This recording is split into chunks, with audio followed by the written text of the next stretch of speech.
I've never been the neighborly kind. Not out of hate or spite, I just prefer the company of cattle over people. Cows don't gossip. They don't smile fake. And they sure as hell don't come around waving papers that tell you how to live on your own damn land. Name's Jed Graves. Been working this soil since I was knee-high, tagging behind my granddad with a feed bucket too big for my hands. 280 acres of stubborn, sun-baked Texas dirt. Every inch of it earned, fenced, and protected. It's more than land. It's blood and bone. Been in our family since 1954, locked tight under a land trust my grandfather built long before anyone imagined suburbs would creep this far into Travis County. Agricultural ground.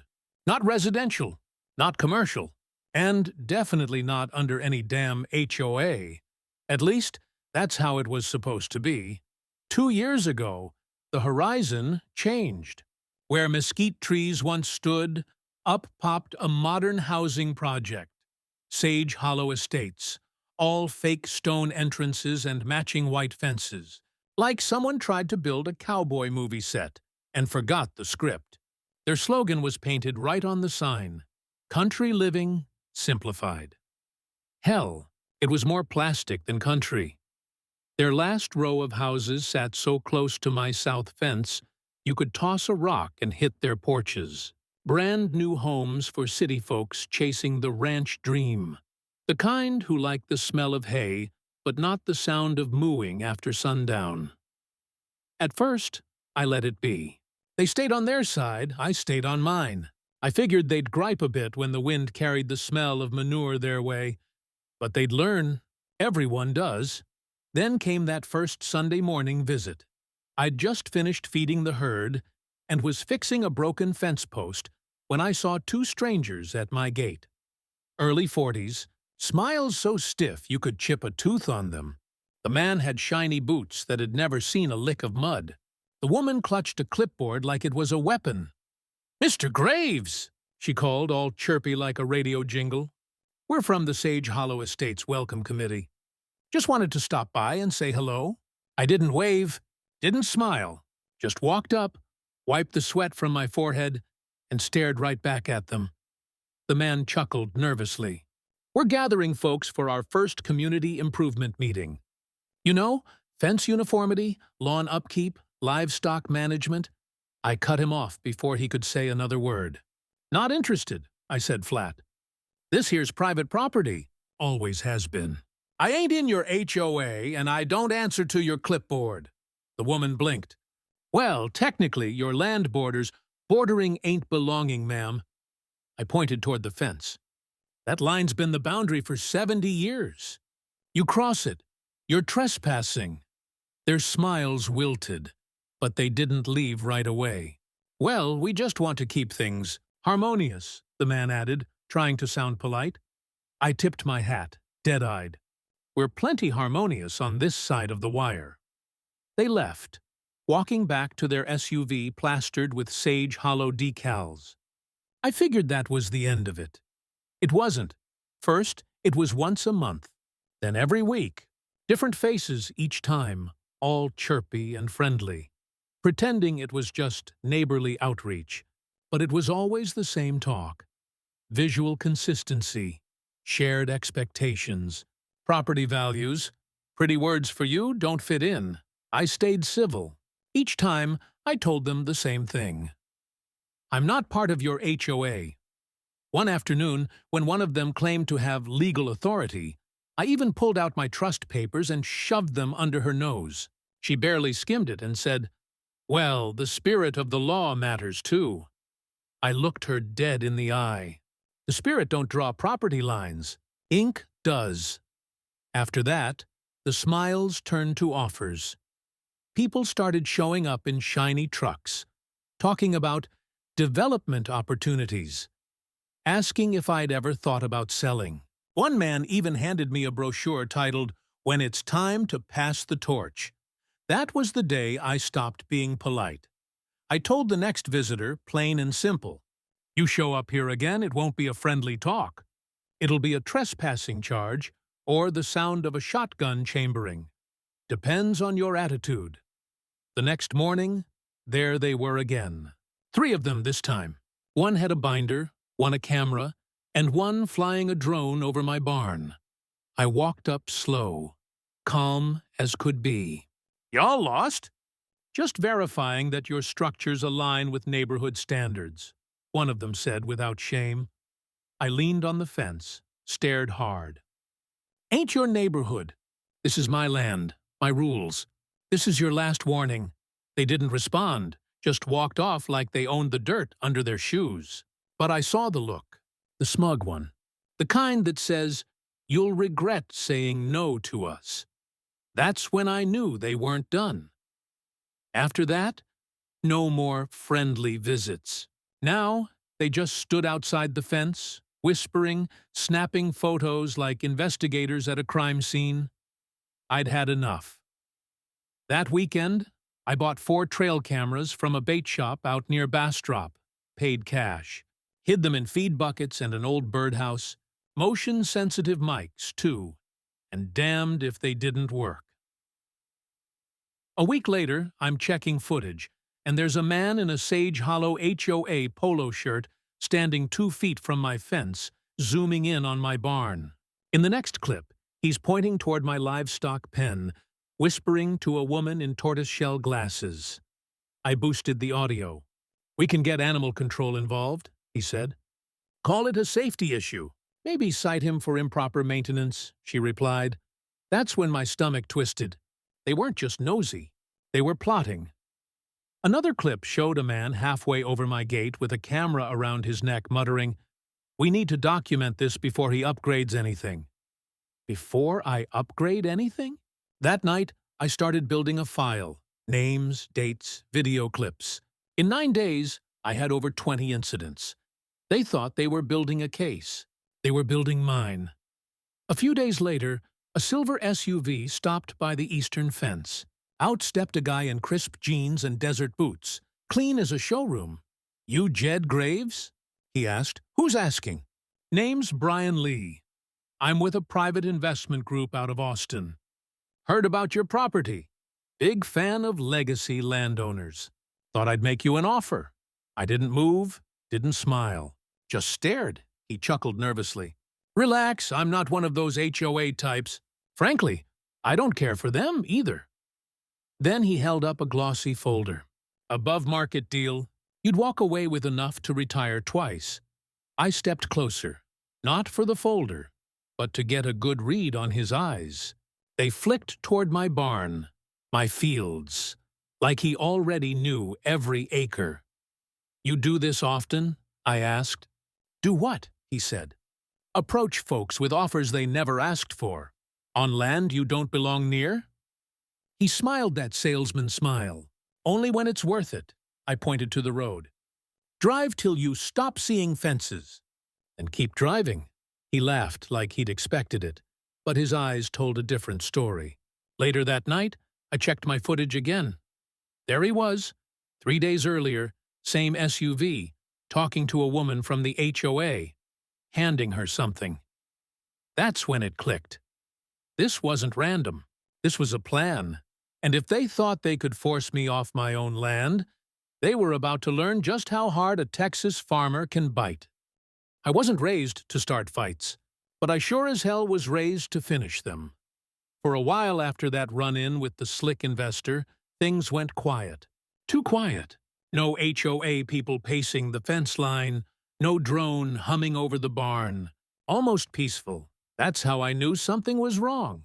When snakes stop rattling, it doesn't mean they're gone. It means they're waiting. One Thursday morning, I woke up to the smell of smoke. Not thick or choking, just faint. Wood and plastic mixed together. I grabbed my boots and ran out back. Half my feed storage shed was blackened. Someone had tossed a lit cigarette into a stack of hay bales through the side window. It hadn't spread far, but the message was clear. They were warning me back. I called the sheriff's office. Deputy Sanders showed up. Same fella I'd known since high school. He looked at the charred hay, then at me. "You got anyone in mind?" I didn't have to answer. He sighed. "HOA folks again?" "Don't know who," I said deadpan. "But I'll find out." He told me to let the law handle it. I nodded, knowing full well I wouldn't. That night, I shifted my trail cameras, widened the coverage, added 2 more near the southern fence, where their walking path runs just a few feet from my land. I waited. 3 nights later, around 2 a.m., motion alarm pinged. I pulled up the feed. 2 figures crouched by my fence line. Flashlights dimmed. One held a can of spray paint, marking something on my post. The other had a clipboard. Same tortoiseshell glasses woman from before. I printed the stills, time-stamped them, tucked them into my growing folder. Sage Hollow Proofs. That file was starting to look like a small novel. The next morning, I found a bright orange paper stuck under my gate latch. Notice of property violation. Unauthorized livestock containment structure within HOA jurisdiction zone. I almost laughed. They'd crossed from arrogance into stupidity, so I wrote my own letter, not in lawyer talk, but in plain ranch English. My land isn't your land. Step 1 inch over this fence again, and I'll file for harassment and trespass. Jed Graves. I nailed it to the gatepost where they love to stop and gossip. Big, bold, and unmissable. Didn't stop them. Next week, I'm driving my tractor down the east field when I see a white SUV parked crooked along the dirt road.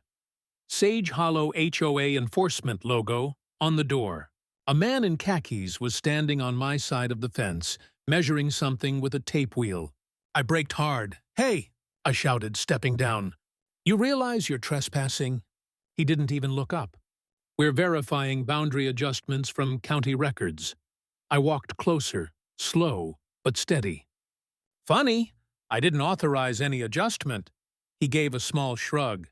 "County lines shift sometimes." I chuckled dark. "Not on this land, they don't." He took 1 step back when I pointed to the no trespassing sign right above his head. "Get your boots back on the right side of that fence before I make this official," I warned. He muttered something about legal gray areas and climbed back over. That night, I called a lawyer friend of my late father's. Earl Dawson, old ranch attorney, slow talker, mean pen. Earl came by the next day in his dusty Ford, took 1 look at my folder, and whistled. "Jed, this ain't neighbor trouble anymore. This is coordinated." He flipped through the photos, drone shots, trespass proof, even the burned hay. "They're trying to paint you as non-compliant, so the county rezones your land into their district," he said. I felt my jaw tighten. "Over my dead body." He nodded slowly. "That's exactly what they're counting on. That you'll lose your temper first," I smirked. "Then I'll just have to make my temper useful." For 2 weeks, I waited. Watched. No movement. Maybe they'd gotten scared off by the lawyer's letters Earl started mailing out. Certified. Official. Full of fancy Latin. Then came the inspection truck. Mid-morning on a Tuesday. Bright yellow county seal on the door. 2 men with clipboards walked straight onto my property. Didn't even knock. "Livestock safety inspection," one said, not meeting my eyes. "Got a warrant?" I asked. He hesitated. "Not necessary. HOA request under Community Ordinance 14B. I laughed outright. That ordinance don't exist on my land. He still tried walking toward the barn. So I stepped in front of him. "Last warning, partner. Turn around." He turned. But not before snapping a picture. By sundown, I knew they'd send that photo somewhere. By next morning, I had proof. My mailbox was stuffed with letters.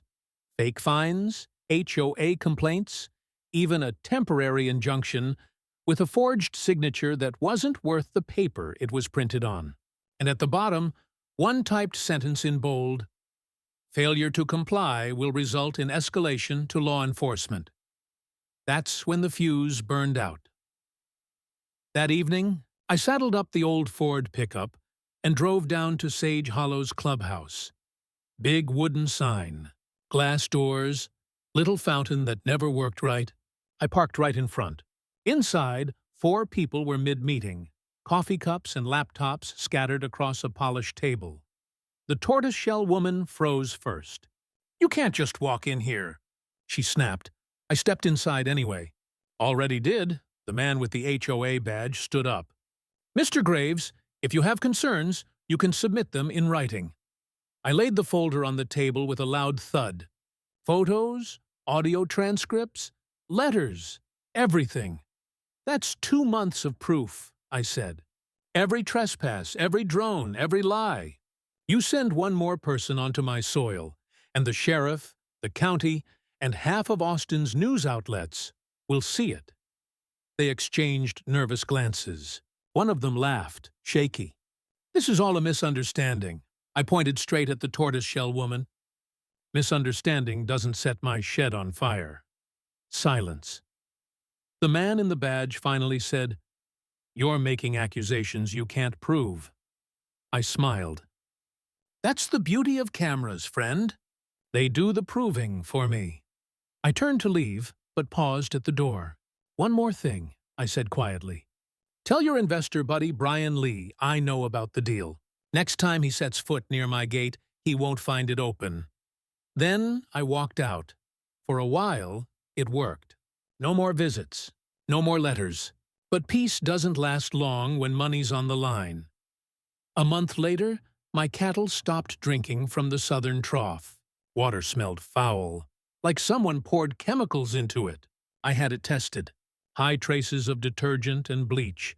They'd gone from trespass to sabotage. That night, I sat on the porch under the dull red sky, staring out across the fields that raised me, fed me, carried my family's name. And I made a decision. If they wanted war, they'd get one. But it wouldn't be loud, and it wouldn't be messy. It would be quiet, legal, and final. Because you don't beat an HOA by shouting. You beat them by making their own rules, burn them alive. When people try to shove you off your land, they usually start by poking where you bleed. They don't count on you learning their moves and using them back against them. After the bleach in the trough, I stopped thinking like a man fighting a neighbor. I started thinking like a man fighting a machine. HOAs have rules, records, minutes, and narrow little corridors of legalism where they like to hide. If you know where they hide, you can pull on a string and watch the whole sweater come apart. First thing I did was tidy my evidence. Not for show, but for hunting. Organized, date-stamped, cross-referenced. I labeled every clip and printed every screenshot. I wrote down names, dates, license plates, even the times my camera's clocks were off by 5 minutes, because you learn a trick like that once and it saves you later. I burned copies to thumb drives, mailed certified packets to the sheriff, Earl the lawyer, and Rachel Ortega, because stories plus paperwork make trouble for bullies. Lindsay McReynolds, the bulldog lawyer, read the packet like a woman smelling victory. She leaned close on a sun-bleached office couch and said, "You didn't just gather dirt. You collected indictments." Her mind moved in judicial geometry. What statute? What county office? Which agency would react fastest? She set up calls with the State Land Commission and the EPA liaison. She told me in plain language, "We're going to make them use their playbook against themselves." Her first move was simple. A civil restraining order for trespass and harassment. Not the dramatic kind on TV, but the kind that forces people to serve papers, show up to a hearing, and explain why they were at your fence with a drone. That was enough to make a few of them think twice, but the laws they count on are procedural. They send a letter, you get cold and angry, you shove back, and you look like the hothead who belongs outside the neighborhood social calendar. So we stayed quiet, precise. No gun-waving tirades, no midnight confrontations. Just filings, affidavits, conservatively worded statements. Every time they tried something petty, we answered with paperwork. It's boring, but it's lethal against amateurs. Next, we went after their image. HOAs survive on the idea they are orderly, inevitable. A new form of governance dressed up in holiday lights and polite newsletters. We showed the county what their order really looked like. Drone footage of HOA members crossing onto private land, The audio of a woman planning pond contamination. Records showing fake complaints filed from disposable email addresses. We copied everything to the state and the press. Rachel ran a follow-up piece that cut through the pleasantries. What happens when neighborhood watch becomes neighborhood weapon? The piece pulled enough heat to make a few board members uncomfortable. Then came the inside help. Not every person in Sage Hollow wanted to be a bully. People get sucked into things they later regret. Two families, the Langstons and the Ohetas, had paid premiums on bogus promises about the land being annexed into a nature corridor. They were furious when they found out the corridor wasn't coming and realized the board had misled them. Lindsay recruited them quietly. Their testimony was gold. Copies of letters, emails from the salesperson, and a signed brochure promising future access that never existed. And there was Brian. For a while he was a mystery, sliding in clean boots and a glossy folder. I always trusted my gut. And that day, my gut told me Brian was a man with a conscience who'd sold out for a check and then realized what he'd signed up for. Lindsay arranged to meet him in town, not with cuffs, but with a chance to come clean. He showed up looking tired, apologetic. He handed over texts and receipts, linking him to a realtor who answered to Karen. He told us he'd been paid to test the waters, to see if I would fold. He said he backed away when he heard talk of sabotage and tried to distance himself. Then he buried his face in his hands and said, "I thought money was the end of it. I didn't know they'd get cruel." That's the thing about networks built on coercion. They have weak points, a conscience, a bad accountant, a neighbor who remembers what decency looks like. Brian became a witness for us, and his file was a dagger. The sheriff kept doing his quiet part. Sheriff Avery Lawson wasn't flashy, but he was the kind of lawman who pays attention to the little things.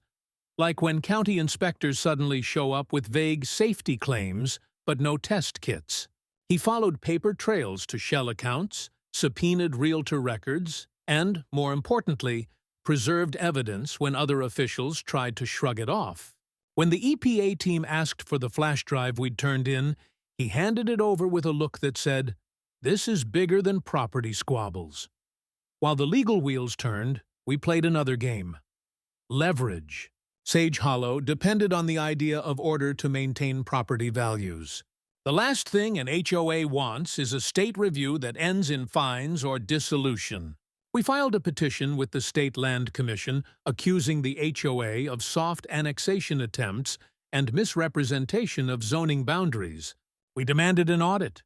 Once that request hit, people who were comfortable making anonymous complaints suddenly had to talk to auditors. Quiet men in suits began calling board members to check their paperwork.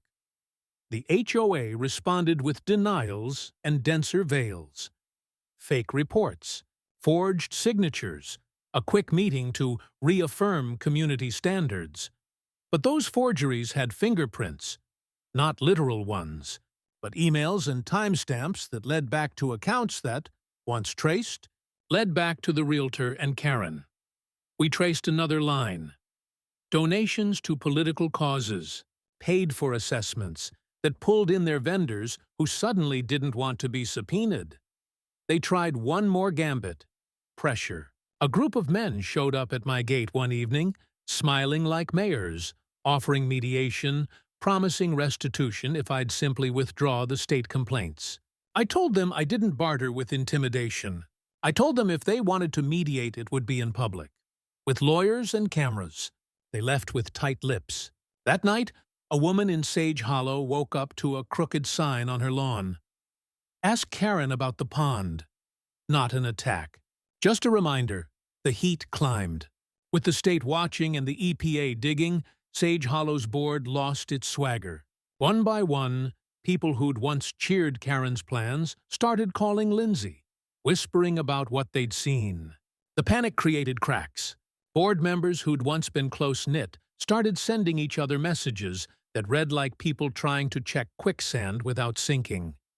But the machine pushes back when it's cornered. One of their lawyers, a shiny suit who'd defended a dozen homeowners associations in the state, filed counterclaims against me. Claims of defamation, harassment, and interference with neighborhood governance. They painted me as a hostile landowner attacking civic order. The judge assigned to the initial restraining hearing gave both sides 15 minutes to explain before making a temporary order. We came prepared. Lindsay presented the damning audio. Brian was on a recorded statement. Sheriff Avery testified that there'd been coordinated trespass reports. The judge didn't look pleased with the HOA's flimsy paperwork. After the hearing, the temporary restraining order was extended against specific members, naming them by incident. It wasn't the end. It was a blow. The board's power was curtailed. Their ability to roam and snap photos without consequence was gone. For the first time in months, I slept without one eye cocked toward the fence. But legal fights are rarely clean. They're slow and they're mean. They take money and patience, and they bring out men who will do ugly things in the dark. A week after the hearing, my feed truck was vandalized again. Not destroyed, just enough to scare. A slash across a tire and mud smeared across the hood that spelled out a word I don't want to pass along. It was petty, it was a warning, and Sheriff Lawson found the footprints. 2 sets, leading away toward the Sage Hollow cul-de-sac. That night, I sat with Lindsay and our core team. Brian, the Langstons, the Ojedas, and Sheriff Lawson around my kitchen table. Coffee cooled in chipped mugs. The farmhouse clock ticked like a metronome counting down. We knew we'd triggered a fight that would keep picking at us. But we also knew we'd driven a wedge between the HOA and the people who'd once backed them. Lindsay tapped her pen against the folder. "We're on their heels," she said. "But they'll try to make you look unstable. Keep cleaning. Keep documenting. Don't let them bait you." She looked at me then, softer. "And Jed, if they cross a legal line again, we go full criminal." I looked at all of them. The farmhouse felt suddenly smaller, like a boat rounding up before a storm. Outside, the pasture was a black silhouette, cows like lumps on the earth. I thought about my granddad and the trust he'd carved out with sweat and vows. I thought about the smell of rain on dry dirt, and the stubbornness that runs in families like a gene. "You ready?" Brian asked quietly. He'd been given a job that morning.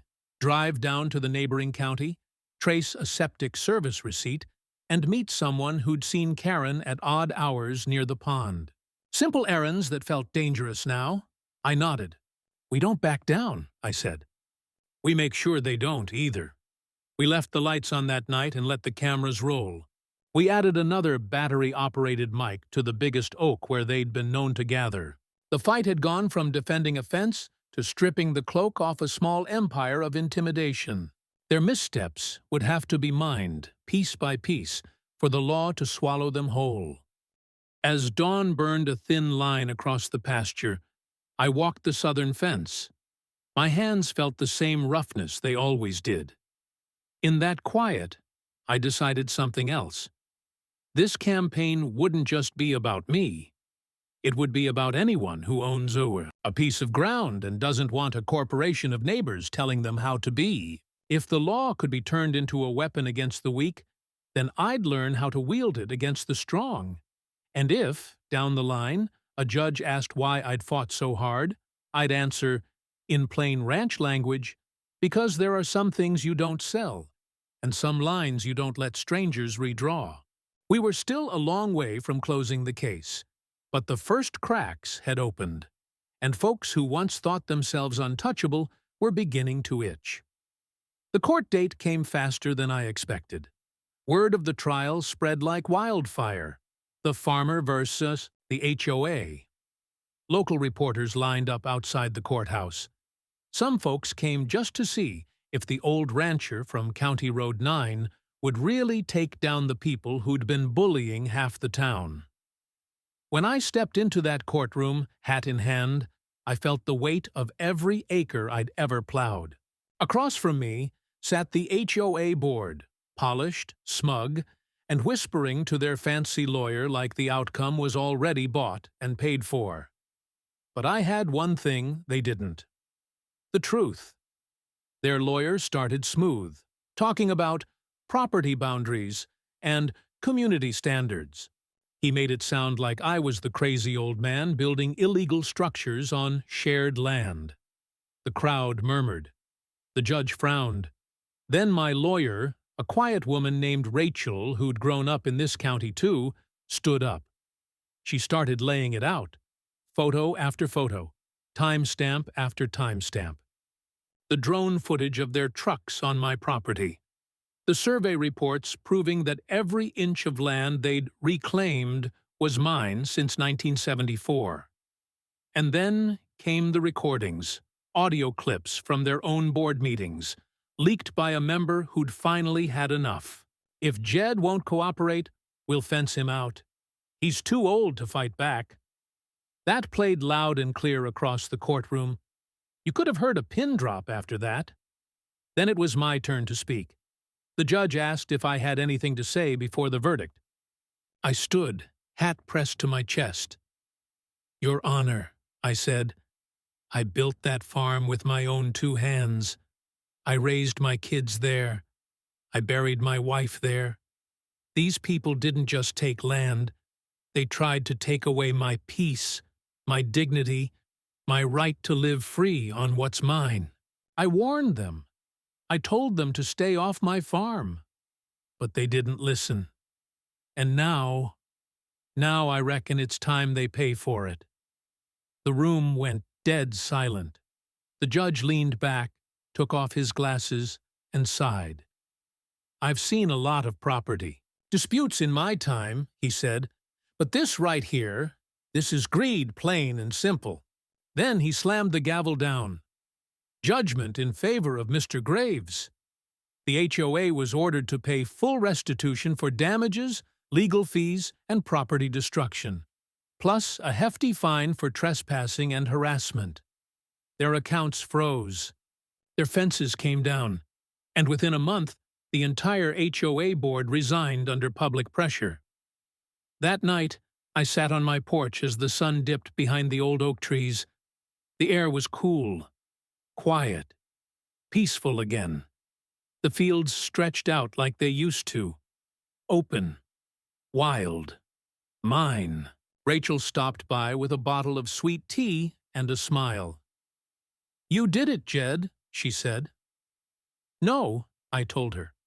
"We did.